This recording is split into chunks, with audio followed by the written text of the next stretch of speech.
ഇന്ന് നമ്മൾ ചെയ്യുന്നത് അധികം ആരും ട്രൈ ചെയ്തിട്ട് നോക്കിയിട്ടില്ലാത്ത ഒരു അടയാണ് സേമിയ വെച്ചിട്ട് ചെയ്യുന്നത്. അപ്പോൾ സേമിയ അട എങ്ങനെ ചെയ്യാൻ നോക്കാം. അതിന് വേണ്ടിയിട്ട് ഒരു പാനിലേക്ക് 1 ടേബിൾ സ്പൂണോളം ഗീ ഒഴിച്ച് കൊടുക്കുക. എന്നിട്ട് അതിൽ ഞാനിവിടെ 200 ഗ്രാമിൻ്റെ ഒരു പാക്കറ്റ് സേമിയാണ് ഇട്ടിട്ടുള്ളത്. വറുക്കാത്ത സേമിയാണ്. അപ്പോൾ അതൊന്ന് നല്ല ഗോൾഡൻ കളറിൽ വറുത്തെടുക്കണം. വറുത്ത സേമിയ ആണെങ്കിൽ എണ്ണയിൽ ജസ്റ്റ് ഒന്ന് ഇട്ടിട്ടൊന്ന് ഇളക്കി കൊടുത്താൽ മതി. ഇനി ഇതിലേക്ക് 1.5 കപ്പ് പാലും 1/2 കപ്പ് വെള്ളവും ചേർത്തിട്ടൊന്ന് വേവിച്ചെടുക്കണം.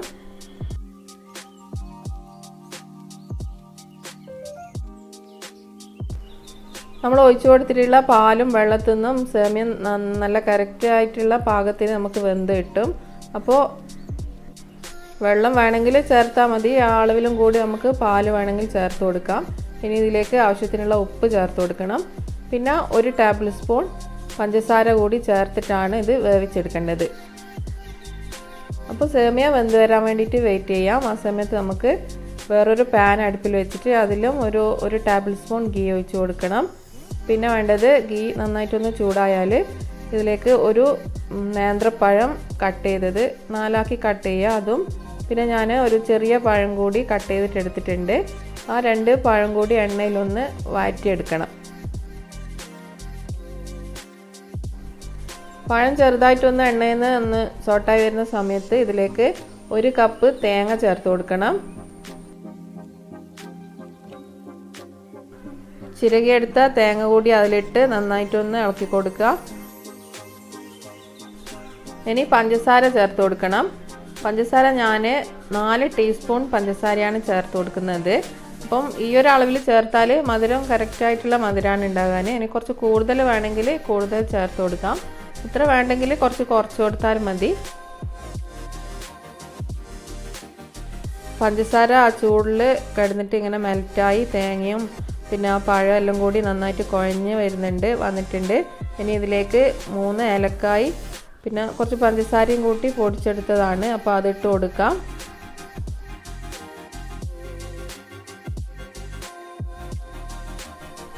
അങ്ങനെ പഴത്തിൻ്റെ മിക്സ് റെഡിയായി. സേമിയ ഇതുപോലെ വെന്തിട്ടുണ്ട്. ഇനി പഴത്തിൻ്റെ മിക്സും സേമിയയും കൂടി നന്നായിട്ടൊന്ന് യോജിപ്പിച്ചെടുക്കണം.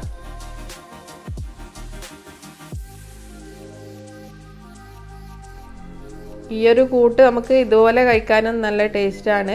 പക്ഷെ നമ്മൾ ഇതുപോലെയല്ല കഴിക്കുന്നത്. അതൊരു വാഴയിലയിൽ പരത്തിയിട്ട് അട പോലെ ആക്കിയിട്ട് സ്റ്റീം ചെയ്തെടുത്തിട്ടാണ് നമ്മൾ അട റെഡിയാക്കുന്നത്.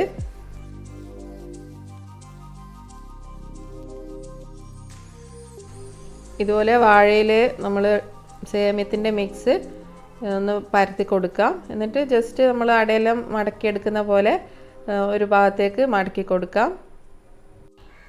ഇതുപോലെ നമ്മൾ ചെയ്ത് വെച്ചിട്ടുള്ള സേമിയത്തിൻ്റെ മിക്സ് വാഴയിൽ പരത്തിയിട്ട് മുഴുവനായിട്ടും അങ്ങനെ ചെയ്തിട്ട് നമുക്കൊരു സ്റ്റീമറിൽ വെച്ച് സ്റ്റീം ചെയ്തെടുക്കാം.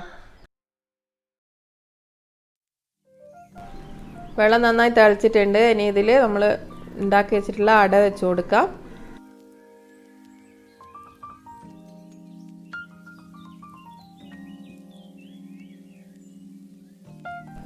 പിന്നെ ഒരു 5 മിനിറ്റ് കൊണ്ട് തന്നെ ഇത് റെഡിയായി കിട്ടും.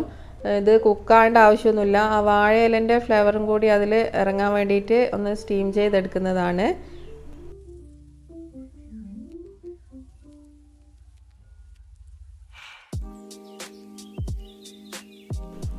അപ്പോൾ 5 മിനിറ്റ് കഴിഞ്ഞിട്ടുണ്ട്.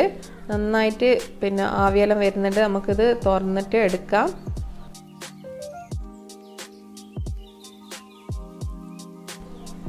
ഇലൻ്റെ കളറൊന്ന് ചേഞ്ചായി കിട്ടേണ്ട ആവശ്യമേ ഉള്ളൂ. അപ്പോൾ അതെല്ലാം ചേഞ്ച് ആയിട്ടുണ്ട്. ഇനി നമുക്കിത് എടുത്തിട്ട് സെർവ് ചെയ്യാം.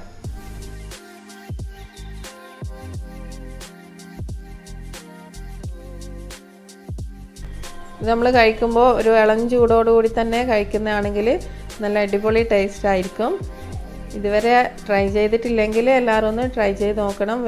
അത്ര വലിയ പണിയൊന്നുമില്ല, ഈസിയാണ് ഉണ്ടാക്കാൻ.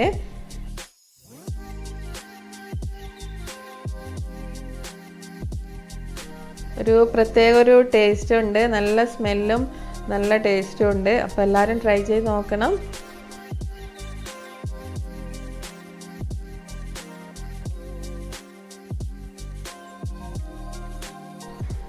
നമ്മുടെ ചാനൽ സബ്സ്ക്രൈബ് ചെയ്തിട്ടില്ലെങ്കിൽ എല്ലാവരും സപ്പോർട്ട് ചെയ്യാൻ മറക്കരുത്.